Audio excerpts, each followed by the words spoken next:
Hello bachcho, let us read this given question. So the given question says that two resistances are joined in parallel of which equivalent resistance is 1.2 ohm. One of the resistance wire is broken and the effective resistance becomes 2 ohm. Then the resistance of the wire that got broken was. तो देखिए बच्चों यहाँ पे हमें क्या बोल रहे हैं कि हमारे पास दो रेजिस्टर्स है. लेट सपोज ये R1 है और एक R2 है. इन दोनों को क्या कर दिया है, पैरेलल में कनेक्ट किया है, इसीलिए हमने भी इनको क्या कर दिया, पैरेलल में कनेक्ट कर दिया. ठीक है. अब इनका जब इफेक्टिव मतलब R इक्विवेलेंट उन्होंने फाइंड आउट किया तो उनको क्या मिला, इसका आंसर 1.2 ओम मिल गया. ठीक है.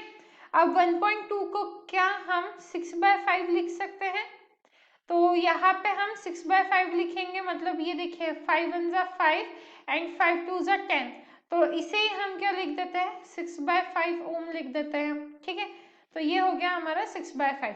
अब आगे वो क्या बोल रहे हैं कि इनमें से एक जो रेजिस्टेंस है ना वो ब्रेक हो गया, ब्रोकन बोला है ना. तो लेट सपोज R1 टूट गया. तो अब क्या हो गया, यहाँ पे कुछ इस तरीके से फिगर बन गई, ये ब्रेक हो गया है. ठीक है. और यहाँ पे R2 बाकी है, R2. ठीक है. तो अब इक्विवेलेंट रेजिस्टेंस क्या मिला, 2 ओम. मतलब इनडायरेक्टली यहाँ पे हमें R2 की वैल्यू दे दी है 2 ओम. तो हमें बोला है जो ये R1 है इसकी वैल्यू क्या रहेगी. तो R1 और R2 की वैल्यू देखो, सिंपल सी बात है, R इक्विवेलेंट दिया है तो R इक्विवेलेंट का फॉर्मूला क्या होता है, R1 into R2 and divided by R1 plus R2 होता है. अब R इक्विवेलेंट की वैल्यू हमें दी गई है, वो है हमारी 1.2 इज इक्वल्स टू R1 की वैल्यू फाइंड आउट करनी है, R2 की वैल्यू क्या है 2 और यहाँ पे अगेन R1 प्लस 2. ठीक है.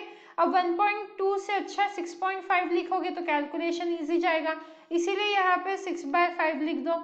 अब देखो क्या आ जाएगा, 6R1 प्लस 2 और यहाँ पे आ गया 5 इंटू 2 इंटू R1 आ गया. तो यहाँ से आ गया 6R1 plus 6 into 2 is equal to 10R1. तो ये आ गया 6R1 plus 12 is equal to 10R1. तो मतलब 10 minus 6R1 is equal to 12 आ गया. That means 4R1 is equal to 12 and 4 3 होता है 12.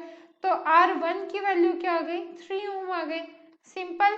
So this is option D, correct option. So I hope you understood it well. All the best.